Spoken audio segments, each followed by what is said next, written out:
छात्रों की बात है वो उनके सामने रखी।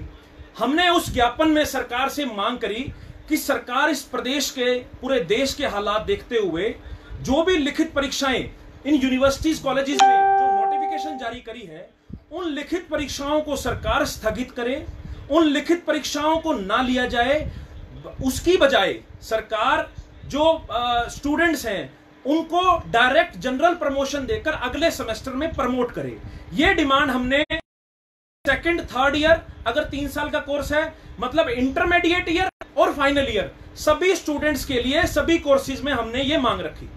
पर बड़ी ही हैरानजनक बात है कि कई दिन निकल जाने के बावजूद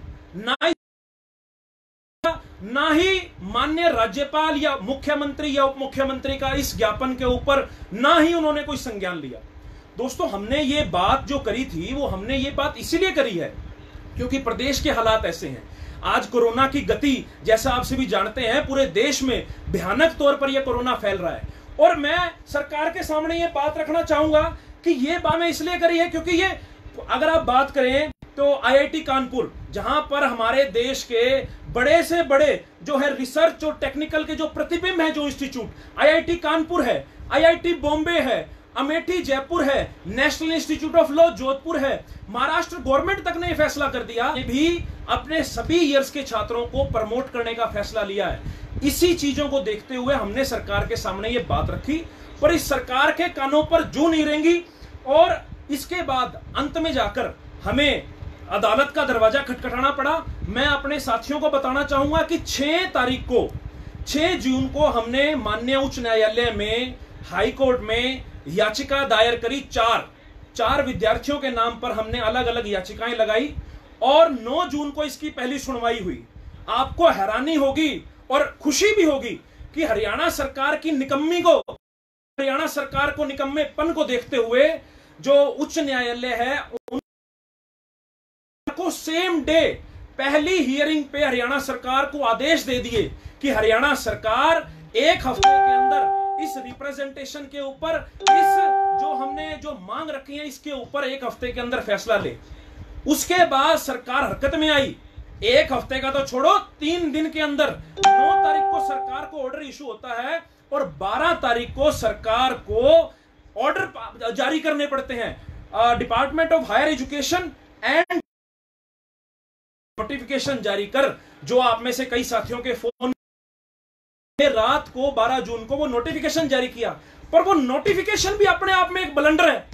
हरियाणा सरकार ये कहती है, हरियाणा सरकार का जो टेक्निकल एजुकेशन और हायर एजुकेशन डिपार्टमेंट का नोटिफिकेशन ये कहता है कि हरियाणा के अंदर जो बच्चे बाहर प्रदेशों से आके पढ़ रहे हैं, फाइनल ईयर के, फर्स्ट और सेकंड ईयर के, इन्होंने प्रमोट कर दिए। नोटिफिकेशन के अंदर जो इन्होंने लिखा है, फर्स्ट और सेकंड ईयर के विद्यार्थियों को इन्होंने प्रमोट कर दिया उच्च न्यायालय के निर्देश पर।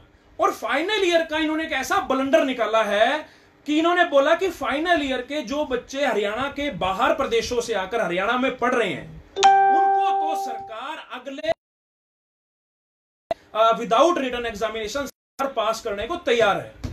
पर हरियाणा के जो छात्र हैं, जिसके पास है, जो हरियाणवी अपने आप को गर्व से कहलाता है, उससे यह सरकार पेपर लेना चाहती है। यह कैसा न्याय है? या तो खट्टर साहब लोगों के सामने आकर यह बोलो कि Haryana corona free state declare हो चुका है, और अगर आप पेपर कराना भी चाहते हो तो यह कौन सा सिस्टम है, यह कौन सी गारंटी है, या यह कौन सा WHO का नियम है कि एक जिले से दूसरे जिले में, एक प्रदेश में मूवमेंट करने पर कोरोना नहीं होगा? इसकी गारंटी क्या खट्टर साहब लेंगे? और हमारी अगर सरकार पेपर भी लेती है तो सरकार का जो ट्रांसपोर्ट सिस्टम है, जो हरियाणा रोडवेज की बसेस है, उनके हालात किसी से छुपे नहीं है। और एक जिले से दूसरे जिले में जब परीक्षा केंद्रों में विद्यार्थी जाएगा तो क्या करेगी कि वो अपने परीक्षा केंद्रों में सुबह अगर 10 बजे एग्जाम है तो सरकार ये निश्चित करेगी कि महेंद्रगढ़ का छात्र अगर सोनीपत में पढ़ता है या पंचकुला पढ़ता है या कुरुक्षेत्र पढ़ता है तो क्या वो विद्यार्थी समय पर अपने परीक्षा केंद्र में पहुंच पाएगा? तो सरकार इन बारों में सोच ही नहीं रही। और उसके अलावा मैं अगर बात करूं, आज जो कोरोना के पेशेंट्स आ रहे हैं, वो अधिकतर जो लोग आ रहे हैं वो एसिम्प्टोमेटिक है, जिनमें कोरोना के जो लक्षण हैं जिनमें कोई बुखार नहीं है, कोई खांसी नहीं है, कोई जुकाम नहीं है, ऐसे बहुत ज्यादा केसेस डे बाय डे आ रहे हैं। तो क्या जब ऐसा कोई विद्यार्थी अगर परीक्षा केंद्र में आएगा तो क्या सरकार सभी विद्यार्थियों से कोई मेडिकल सर्टिफिकेट लेगी कि वो कोरोना का टेस्ट नेगेटिव है या कोरोना का टेस्ट पॉजिटिव है? और उसके अलावा अगर हम गुड़गांव खास तौर पर या सोनीपत की बात करें, जहां पर इस कोरोना की जो महामारी है वो पीक पर चल रही है, वहां कंटेनमेंट जोन बने हुए हैं, बस्तियों को, कॉलोनियों को सील कर रखा है। जो विद्यार्थी उस एरिया में आता है उन्हें तो घर से बाहर नहीं निकलने दिया जा रहा, उन्हें राशन पानी के लिए बाहर नहीं आने दिया जाता। वो विद्यार्थी कैसे आकर अपनी परीक्षा केंद्रों में अपनी परीक्षा देगा? और इस नोटिफिकेशन में एक बात, बड़ी अजीब बात आई है कि इन यूनिवर्सिटी कैंपसेस के अंदर हॉस्टल्स नहीं खुलेंगे। बिल्कुल ठीक है, हम बिल्कुल आपकी बात से सहमत है कि कोरोना के संक्रमण की वजह से हम ये आपका फैसला का स्वागत करते हैं, परंतु आप एक हो कि अगर हॉस्टल नहीं खुलेंगे तो विद्यार्थी आकर क्या आज सरकार ये बातें तो सोचे कि जो विद्यार्थी अपने घर से निकलकर 200 किलोमीटर दूर हरियाणा में दूसरे जिले में एग्जाम देने आएगा, क्या वो सुबह शाम बसों में धक्के खाता रहेगा? और ट्रांसपोर्ट व्यवस्था, जैसा कि मैंने पहले बताया कि ट्रांसपोर्ट व्यवस्था कोई इतनी दुरुस्त नहीं है कि बच्चा समय पर अपने घर से परीक्षा केंद्र और परीक्षा केंद्र से घर पहुंच पाएगा। उसके अलावा मैं बताना चाहूंगा कि अटेंडेंस शीट, अगर एक छोटा सा मैं एग्जांपल देखूं, जब परीक्षा केंद्र में हम परीक्षा देते हैं तो सभी विद्यार्थियों को अटेंडेंस शीट के ऊपर साइन करना पड़ता है। वो अटेंडेंस शीट कितने लोगों के हाथ में से होकर निकलेगी, तो उसके लिए उसमें क्या संक्रमण नहीं फैलेगा? तो क्या हरियाणा सरकार विद्यार्थियों को कोरोना बम बनाना चाहती है? क्या वो चाहती है कि वो विद्यार्थी वहां से कोरोना नाम की बीमारी अपने साथ लेके जाए और अपने पूरे परिवार को कोरोना संक्रमित करे? क्या सरकार ऐसा चाहती है? और उसके बाद मैं एक संविधान की बात करूंगा। ये जो फैसला है कि फाइनल ईयर के एग्जाम नहीं होने, फाइनल ईयर के बाहर के छात्रों के एग्जाम जो है ना हो और हरियाणा के हो, तो ये हमारे जो संविधान है उसका आर्टिकल 14 राइट टू इक्वेलिटी, समानता का अधिकार, हमारे उस आर्टिकल 14 की भी ये अवहेलना है। तो खट्टर साहब, दुष्यंत चौटाला जी, अपने एसी दफ्तरों में से बाहर निकलो। जब ये पॉलिसी, ये नोटिफिकेशन बनती है तो थोड़ा सा अपना दिमाग इस्तेमाल करो, थोड़ा सा जमीनी तौर पर जो हकीकत है, जो हालात हैं, उनको मद्देनजर रखते हुए सरकार को इस तरीके की नोटिफिकेशन। अगर अब सरकार एग्जाम करा देती है, कल को कोई विद्यार्थी उसमें कोरोना संक्रमित होता है, तो कौन जिम्मेदार होगा? मनोहर लाल खट्टर जी जिम्मेदार होंगे या दुष्यंत चौटाला जिम्मेदार होगा? बताएं सरकार आके। और सरकार, मनोहर लाल जी वर्चुअल रैली कर रहे हैं। अगर आप में इतना ही दम है तो पब्लिक रैली करो। अगर आपको लगता है कि हरियाणा के अंदर संक्रमण लोगों की गैदरिंग से नहीं हो सकता तो आप करो पब्लिक रैली। खुद तो आपने वर्चुअल रैली करनी है, खुद तो आपने वीडियो कॉन्फ्रेंसिंग करनी है, पर हजारों जो घरों के चिराग हैं, जो हरियाणा का भविष्य है, उन धकेलना चाहते हो। अभी तक मॉनसून सीजन जो विधानसभा का होता है, वो मॉनसून सीजन अभी तक अनाउंस नहीं हुआ है। क्यों? 90 लोग जो हरियाणा को चलाते हैं वो अपने आप को असुरक्षित समझते हैं। एक कमरे में बैठकर, उस कमरे में बैठकर जिसमें हरियाणा का भविष्य लिखा जाता है, उसमें वो 90 लोग अपने आप को असुरक्षित समझते हैं। तो सरकार कैसे इतने लाख विद्यार्थियों को परीक्षा केंद्रों में बिठाने का फैसला ले सकती है? मैं एक बात दुष्यंत चौटाला से भी कहना चाहूंगा। जो व्यक्ति इलेक्शंस में आने से पहले जो नौजवानों की बात करता था, नौजवानों का भरोसा और वोट जीतकर जो व्यक्ति आज उप मुख्यमंत्री की कुर्सी में बैठा है, जिन नौजवानों ने कंधे पर बिठाकर उनको हरियाणा विधानसभा का चेहरा दिखाया, आज वो नौजवानों की बात पे चुप है। शराब घोटाले पे आए तो स्टेटमेंट दे देते हैं, धान के ऊपर आए तो स्टेटमेंट दे देते हैं। क्या युवाओं का इस्तेमाल सिर्फ इलेक्शंस में आने से पहले ही होगा? आज उनकी जिम्मेवारी नहीं बनती कि वो लोगों के सामने आकर, विद्यार्थियों के बीच में जाकर उनसे बात करें, उनसे सलाह करें, उनसे मशवरा करें और उसके बाद कोई फैसला सुनाएं? आज अपने दफ्तरों में दुबक्कर वो बैठे हैं, अपने एसी दफ्तरों में बैठे हैं। मैं इसके अलावा एक मेरे पास काफी लोगों के मेरे पास मैसेजेस आते हैं, काफी लोगों के मेरे पास फोन आते हैं, मैसेंजर पे मैसेजेस आते हैं, ट्विटर पे काफी लोग जो हैं जब से हमने ये मुहिम शुरू करी है हमसे जुड़ना चाहते हैं, अपनी अपनी दिक्कतें हमारे सामने लेकर आ रहे हैं। पर उसमें से 2-3 जो ब्रॉड चीजें हैं वो मैं उसके बारे में थोड़ी सी मैं बात करनी चाहूंगा। तो उसमें सबसे पहला जो मेन इशू जो आ रहा है, जो रेगुलर स्टूडेंट हैं वो तो है ही हैं, उसके अलावा हरियाणा में सिर्फ ऐसा ही नहीं कि सिर्फ बीए या बीकॉम का स्टूडेंट पढ़ता है। हरियाणा में BA, BCom, MBA, BTech, medical की बात करें एमबीबीएस, बीएएमएस, अच्छा फार्मेसी, एएनएम, जीएनएम, ऐसे कई तरह के प्रोफेशनल कोर्सेज भी हरियाणा में हो रहे हैं। तो उनमें जो मेन एक दिक्कत मुझे निकल के आई है, जो मेरे सामने आई है कि रीअपीयर।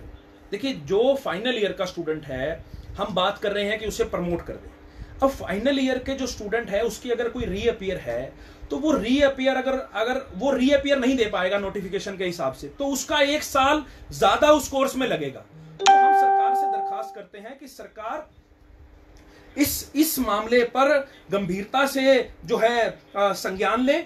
और इसमें मैं एक सलाह देना चाहूंगा सरकार को कि सरकार इसमें कोई ऐसी पॉलिसी, ग्रेस मार्क्स पॉलिसी लेके आए कि जिससे आप जब आप बच्चों को प्रमोट ही कर रहे हो, जब आपने बच्चों को प्रमोट करने का फैसला लिया है, तो जो रीअपीयर है उनको आप असाइनमेंट दे सकते हो, उसको आप प्रोजेक्ट्स दे सकते हो, 50% आप उसका काउंट कर लो और बाकी 50% कोई एक्स्ट्रा करिकुलर एक्टिविटीज हैं उनको आप इंक्लूड कर सकते हो उसमें, जैसे एनसीसी है, एनएसएस है, यूथ है, फेस्ट है। इस तरह की कई चीजें जो है सरकार निजात कर सकती है। एक 2019 में सिविल जज का पेपर जो था उसमें 30 मार्क्स जो है बच्चों को ग्रेस दिए गए थे, ग्रेस मार्क्स दिए गए थे, क्योंकि बच्चों का पेपर टफ था। जब जुडिशरी जैसी जो इंस्टीट्यूट है वो बच्चों को ग्रेस मार्क्स दे सकता है, तो हरियाणा सरकार के क्या पेट में दर्द है? हरियाणा सरकार अपने जो विद्यार्थी हैं, जो उसके प्रदेश के नागरिक हैं, उनसे ऐसा बर्ताव क्यों कर रही है? और उसके अलावा अगर मैं एक बात करूं मेडिकल स्टूडेंट्स की, तो मैं एक मुख्यमंत्री, उप मुख्यमंत्री से दरखास्त करूंगा कि तत्काल तौर पर जो भी प्रोफेशनल कोर्सेज हैं मेडिकल के, उनके लिए तत्काल तौर पर एक कमेटी, जिसमें मुख्यमंत्री, उप मुख्यमंत्री, एजुकेशन मिनिस्टर, हेल्थ मिनिस्टर और डिपार्टमेंट ऑफ हायर एजुकेशन के principal secretary, department of medical education and research के सेक्रेटरी, और इसके अलावा जो स्टूडेंट्स इन कोर्सेज में पढ़ते हैं उनके 2 रिप्रेजेंटेटिव, प्लस जो इनकी काउंसिल है, जैसे एमबीबीएस की मेडिकल काउंसिल ऑफ इंडिया है, ऐसे ही डेंटल काउंसिल ऑफ इंडिया है, ऐसे सीसीआईएम है, इन सभी का एक नुमाइंदा इस कमेटी में बुलाकर, इस कमेटी को गठित कर तुरंत प्रभाव से एक मीटिंग ऑर्गेनाइज करें, ताकि जो आप छात्र हैं वो अपनी बात, अपनी समस्या, अपनी दिक्कतें सरकार के सामने रख सकें। तो ये मैं मेडिकल वालों के लिए खासतौर पे कहना चाहूंगा, क्योंकि हालात प्रदेश के अंदर है नहीं कि परीक्षा कराई जाए, और उसका कोई वे आउट है वो सरकार ही निकाल सकती है। ना ही मैं उसमें विशेषज्ञ हूं, ना ही उसमें मुख्यमंत्री विशेषज्ञ है। जो भी इसमें शेयर होल्डर हैं, चाहे वो स्टूडेंट हैं, चाहे वो मेडिकल काउंसिल्स हैं, चाहे वो डिपार्टमेंट ऑफ जो हरियाणा एजुकेशन के लोग हैं वो हैं, और उसके अलावा जो गवर्निंग बॉडी है हमारी स्टेट की, स्टेट गवर्नमेंट, वो बैठे और वो इनके साथ तालमेल कर जो है वो फैसला ले। उसके अलावा मैं एक बात कहना चाहूंगा कि अभी तो रेगुलर स्टूडेंट्स की बात है, अभी तो इसमें कॉरेस्पॉन्डेंस स्टूडेंट्स की भी हमने बात करनी है, पर सरकार कम से कम इन रेगुलर स्टूडेंट्स का कोई इलाज करे, ताकि उसको सेट एन एग्जाम्पल करके हम उसमें कॉरेस्पॉन्डेंस स्टूडेंट्स के लिए भी वही मांग रख सकें। मैं कहने को इस सरकार के खिलाफ बहुत कुछ कह सकता हूं, सरकार को क्रिटिसाइज करना बहुत आसान है, पर मैं इस समय, हमारी सोच है कि हम कोई रिजल्ट ओरिएंटेड काम करें और सकारात्मक सोच के साथ। हमारा संगठन एनएसयूआई सरकार के हर उस फैसले के साथ है जो छात्र हित में लिया जाएगा, परंतु हम हर उस फैसले के खिलाफ हैं जो छात्रों के विपरीत लिया जाएगा, छात्र हितों के विपरीत लिया जाएगा। हम हर उस फैसले के खिलाफ हैं। और एक ये जो मांग हमने रखी है ये इसलिए है क्योंकि आपातकाल है। आपातकाल में कोई भी राजा, किसी भी राजा को सभी मर्यादाएं तोड़ देनी पड़ती हैं। इसलिए मेरी हरियाणा सरकार से, अगर मेरी आवाज वहां तक पहुंच रही हो, हरियाणा सरकार सभी मर्यादाएं तोड़कर, सभी बंधन तोड़कर इन छात्रों को अगले सेमेस्टर में प्रमोट करे, ताकि इनका जो भविष्य है वो भी बचाया जा सके, इनकी जो स्वास्थ्य के साथ जो खिलवाड़ होगा उसको भी रोका जा सके। और मैं एक एग्जांपल भी देना चाहूंगा कि ऐसा ही एक बार जो प्रमोशन की बात है, तो मैं बताऊंगा कि 1947 में जब हमारा देश का विभाजन हुआ, तो उस समय 1948 में फिरोजपुर में रिलीफ कैंप बने थे, जो लोग वहां से माइग्रेट होकर इधर आए थे, तो पंजाब फिरोजपुर में उनके रिलीफ कैंप बने थे। उस समय फ्लड आया था, बाढ़ आई थी। उस समय मैं सरकार को बताना चाहूंगा, उस समय बाढ़ आई थी, उस समय भी सेम सिचुएशन थी, आपातकाल था। उस समय पंजाब यूनिवर्सिटी ने जो छात्र थे अपने, उनको विदाउट रिटन एग्जाम अगले सेमेस्टर में, अगले सेशन में या फाइनल ईयर के छात्रों को विदाउट रिटन एग्जाम पास किया था। और उन्होंने जिन जिन लोगों ने बाढ़ के अंदर लोगों की मदद करी थी, उसको सोशल वर्क समझ के सरकार ने उन सभी विद्यार्थियों को आगे पास किया था। और आज अगर आप और हम अपने घर में बैठे हैं, 2.5 महीने से ज्यादा लॉकडाउन का पालन कर रहे हैं, हर सुख सुविधाओं से दूर हैं, तो ये भी अपने आप में एक सोशल वर्क है। तो सरकार ये सभी बातें अपने दिमाग में रखकर ऐसा कोई फैसला जो है ना ले जिससे कल को नौजवानों के भविष्य पर कोई ऐसी बात आ जाए जिसकी भरपाई हरियाणा सरकार तो क्या, पूरे भारत की सरकार भी अगर एक घर का चिराग बुझ जाए तो उसकी भरपाई कोई नहीं कर सकता। अब कुछ साथी, क्योंकि सवाल कमेंट्स बॉक्स में आए होंगे, तो मैं कमेंट बॉक्स चेक करता हूं। आपके जो जो सवाल होंगे मैं कोशिश करूंगा उनके जवाब देने की।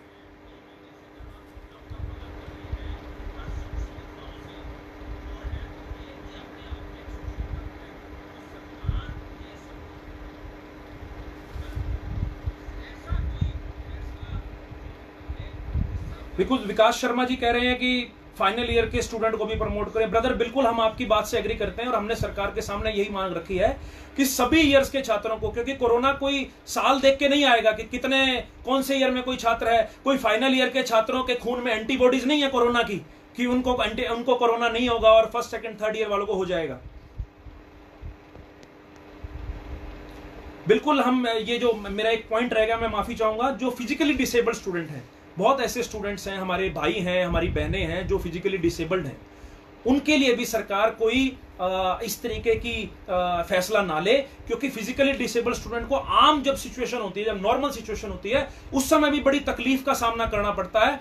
और अभी तो ऐसे हालात हैं कि ना ही उनको मदद करने के लिए कोई उनका साथी उनके साथ जा सकता है, क्योंकि सोशल डिस्टेंसिंग हमें फॉलो करनी है। तो सरकार जरूर फिजिकली डिसेबल्ड स्टूडेंट्स के बारे में भी सोचे।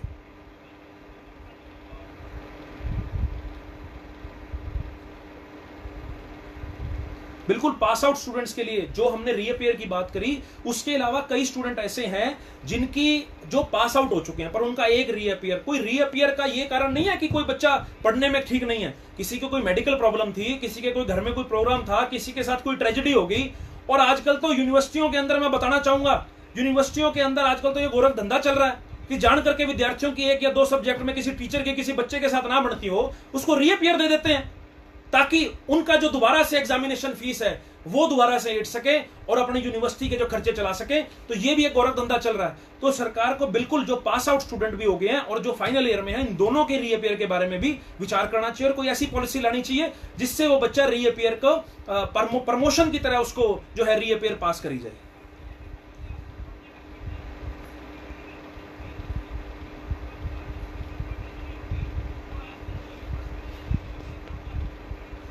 बिल्कुल, Kurukshetra pass out Nancy Verma ji हैं हमारी बहन बता रही हैं, पास आउट स्टूडेंट के लिए भी बिल्कुल हमने ये बात बोली है कि पास आउट स्टूडेंट्स को भी जो है प्रमोट किया जाए, चाहे उनका जो उस एग्रीगेट है जिस सेमेस्टर में उनकी रीअपियर है, चाहे वैसी कोई पॉलिसी देखे सरकार या उनको ग्रेस मार्क्स पॉलिसी के हिसाब से उनको प्रमोट करे।